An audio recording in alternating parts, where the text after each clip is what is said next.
get someone to move those minutes? Moved and seconded. Any discussion? Call the question. All those in favor? Opposed? Carried unanimously. We have a consent to, do we have any business arising from those minutes? Seeing none, I'll move on to the consent agenda. We have a consent agenda. Would anybody like to, any council member would like to pull anything off of that? Councillor Weberink.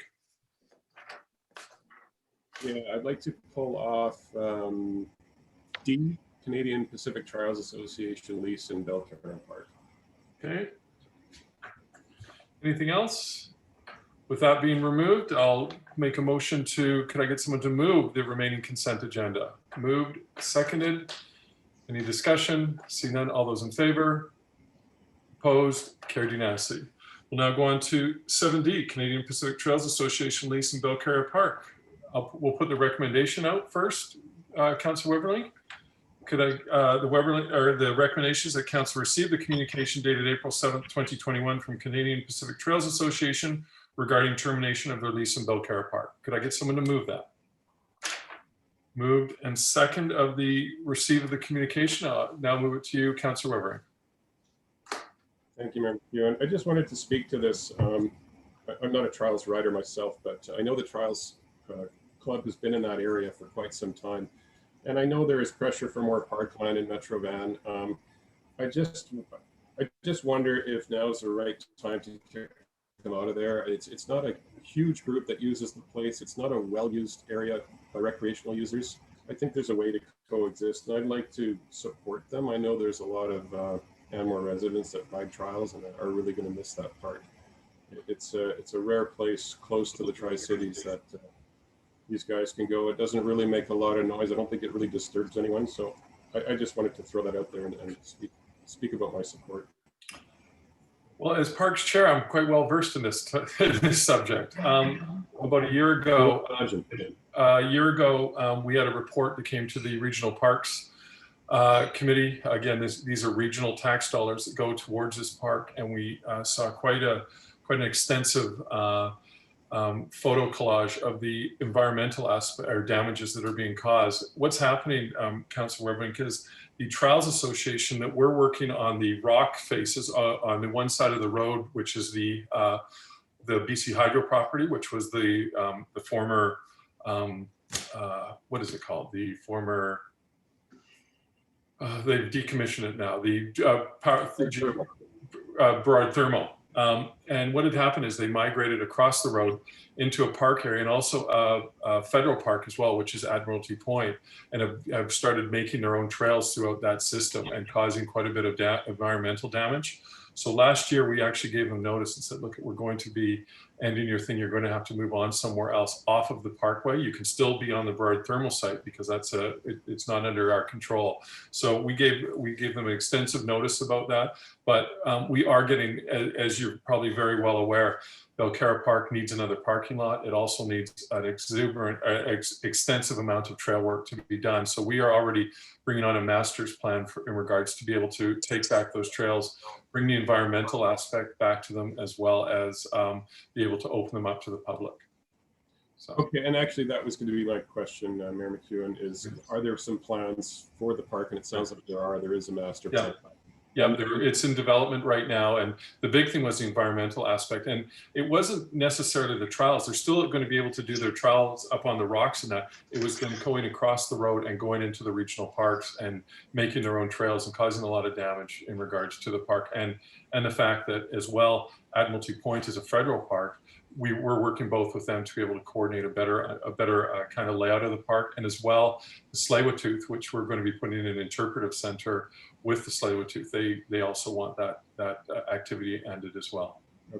Okay. I mean, I'm certainly not in favor of environmental damage, and I know the Burrard Thermal property is it's durable surfaces and rock faces, and it sounds like they still have access to that. So that you've appeased my concerns. Thank you.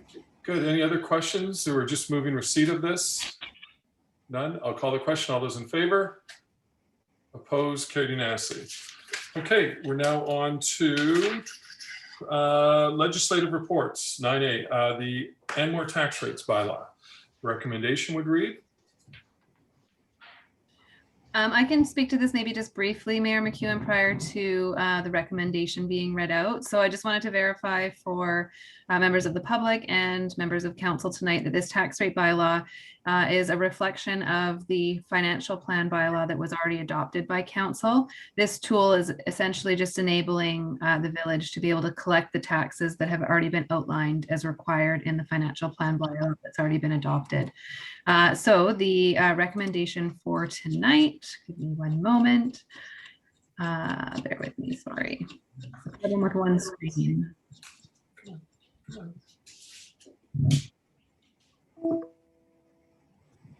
I can go ahead with the recommendation if you wish. Thank you, Ms. Ulrich.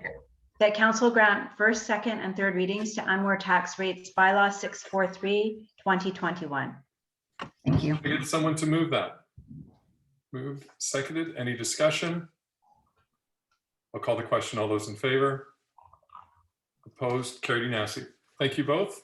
I'll now move on. We have no unfinished business, no new business. Mayor's report. I've got a couple things I wanted to bring up. Over the last 2 weeks, I've certainly listened intently into the Anmore South workshops. I've been a silent listener and into all of them. I've spent many an evening listening in, and as well into quite a few of the committee members and that, and certainly heard some good questions and heard some challenging questions. And I think the engagement that we've seen through this has been amazing, far surpassed anything I've ever experienced while I've been on council. And I wanted to thank everybody for participating. We will be discussing this further next week at next Tuesday's meeting, which will be solely in regards to this subject. None of council has been briefed at this point, so it'll be premature to get into too much of a debate at this point. Next, I wanted to also reiterate that the lake traffic is ramping up. Bunsen Lake has been closed. BC Hydro is doing their own acknowledgement and make sure to get, I think Ms. Halliwell will talk about it. They have their own Facebook page or their own website that you can go to find out what their capacity issues are. I do know that Belcarra has instituted pay parking at $2 an hour after 10 o'clock, and it's worked out quite well. But again, we're still seeing record numbers, and this weather is certainly attributed to that. Speaking of the weather, I hope everybody has noticed in the village that the fire rating has been upgraded to moderate due to this unseasonable warm weather. We've had a rare treat of 11 days of nice weather. So I hope everybody's gotten a lot of their gardening done and that, because it is going to probably change this weekend. I wanted to also bring people's attention to the new bus stop that's located right at the Village Hall. And there's another one that's going to be coming right by the fire hall as well. But I tell you, I'm hearing rave reviews. People are very much complimentary. They look really good. The solar panels keep them lit all night. So really great. And please, let's make sure that we take care of them and make sure that they're here for a long, long time. And then the last thing I wanted to say is that please go out, for all of those that are over 40, register and get your COVID shot. I think myself and Councillor Weberink and I'm not sure who else has got their COVID shot. It's a real, and Councillor Cryer, Councillor Trowbridge, all the council has it. Okay, good. And I just want to say it is get online, do it at one of the various pharmacies. You're in and out within about 10 minutes. I didn't even know the needle had gone in. The following day, I just felt a little bit tired, but that was all right because the Masters were on. So I was able to just enjoy some golf, which of course, at the best of time is a great way to put me to sleep. So I think I watched 1 or 2 holes, but anyway, please get out and get vaccinated. Just get whatever vaccination you can. I look at it as my role in society to make sure that we can get ahead of this curve and start living a normal life. So please, I can't encourage you enough to go get registered and get vaccinated. And that's all I have. So now I'll move on to the councillor's report. Councillor Cryer. I just have, I actually was going to comment on a few of the things that you had mentioned. So thanks for covering the bus stops and lake traffic.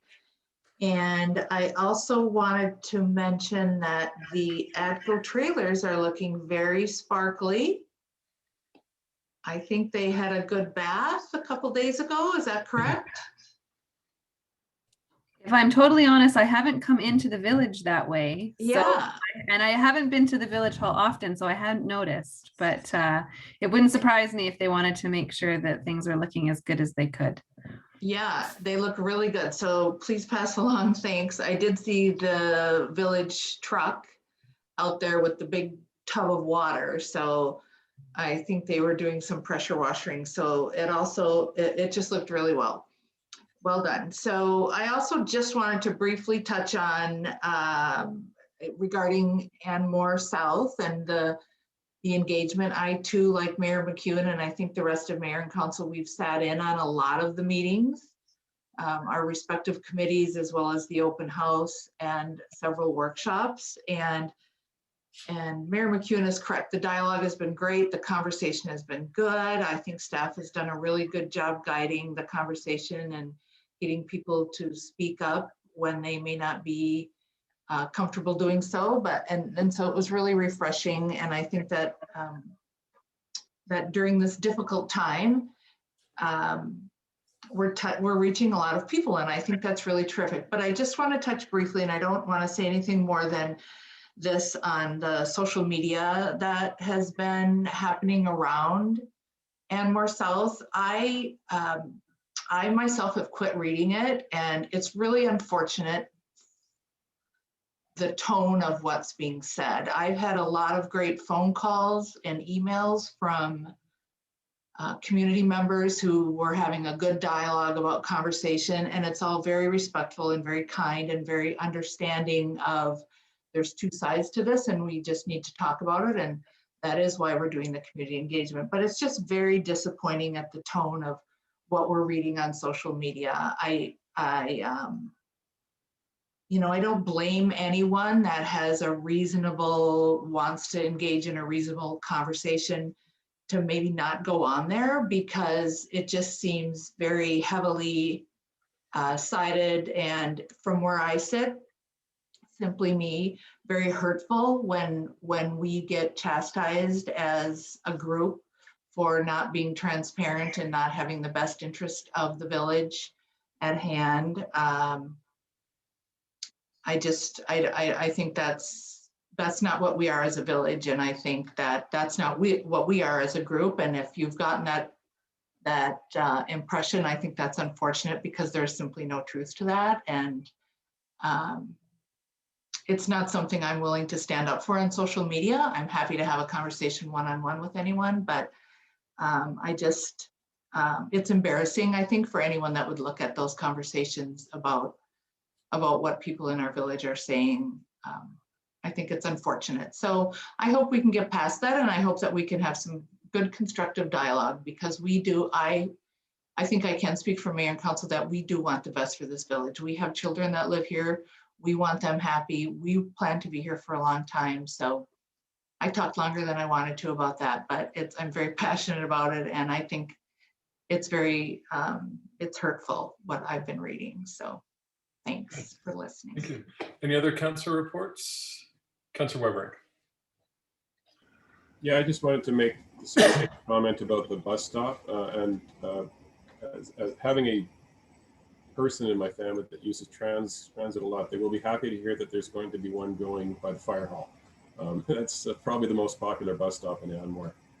And yeah, regarding Anmore South, I really think we've been criticized for not communicating enough, not sharing information enough. I think staff has done a fantastic job of trying to explain what we're trying to do in Anmore South, which is nothing yet. It's just a designation change. I mean, the conversation around what's actually going to be built there, what could be built there, assuming we even have a willing participant, which we don't even know if we do right now, you know, is down the road. And I really believe that should be in person, and it should be very comprehensive. So I'm not going to repeat a lot of what Councillor Creer says. I've been in this long enough. I've got pretty thick skin. You know, I welcome criticism. I welcome, you know, but stick to the issue. Don't go after people. Don't make false accusations, and you know, try to avoid the straw man arguments. Let's just concentrate on the issue. Let's be honest and open, and then we can have an honest discussion about anything, really. So social media can be brutal. I think it's better in Anmore than a lot of places I've seen other councils have to deal with a lot worse. And I get it, it's part of the job, but it's not constructive. And that's all I have to say. Good. Okay, I'll move on to the Chief Administrator's report. Thank you, Mayor McEwen. So outside of the couple of things that have been mentioned already, the bus stop is in, and I agree, it looks great. So thanks very much to Chris Boyd for that. And as was mentioned, we are heading into summer season. We've been lucky enough to see some of summer and spring already. We've had multiple closures of the lake given the warm weather. And in light of the high temperatures that we saw last weekend, we actually brought in bylaw enforcement and Coquitlam towing early, and we didn't have too many issues. There certainly was a lot of traffic, but I think it was managed in the same sort of manner that we had managed it last summer. So that's the plan going forward. Effective May 1st, we'll have bylaw enforcement on the weekends, as well as Coquitlam towing up with their lights on, and letting people know that they can't just sort of be sitting on the side of the road waiting. And we'll take further measures as is necessary. You may have also noticed that we've got the 2 electronic signboards back up, and so they're being controlled, and it's a joint sort of venture between the City of Port Moody, the Village of Belcarra, Village of Anmore, Metro Vancouver, and BC Hydro are all contributing to have those signs there. And as soon as one of the parks fills up, then the sign goes up, because we know that soon after the other parks are going to fill up as well. So that's going to be starting May 1st. As was mentioned, we've had a total of 7 workshops altogether over the last couple of weeks and 1 virtual open house. We also had a community survey up in relation to the topic of Anmore South and a designation change. And the survey closed today formally at noon to give our communications consultant time to pull together all the information for a consultation summary report, which will be coming forward next Tuesday, as Mayor McEwen said, April 27th at 7 p.m. at a special council meeting.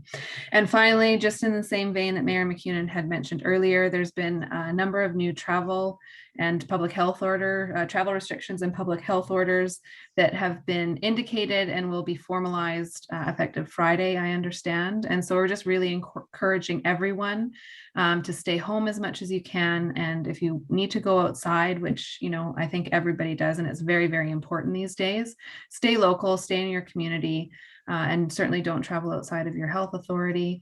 And I think if we can just all focus on that for the next few weeks while the vaccination plan continues to roll out, we should hopefully be in a much better position over the summer. So that's everything for me. Good. Well, thank you.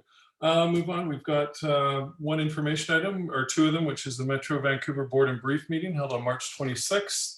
We also have a communication dated from the City of Penticton regarding BC government's use of provincial paramountcy to undermine local government bylaws for reading. Now I'll open up to public question period. 2-minute time limit applies to speakers. Would anybody like to participate in public question period? I'll repeat it again. If not, I move to adjourn. Moved, seconded. See no discussion. All those in favor? Opposed? Carried unanimously. Thank you, everybody, for joining us tonight. Much appreciated.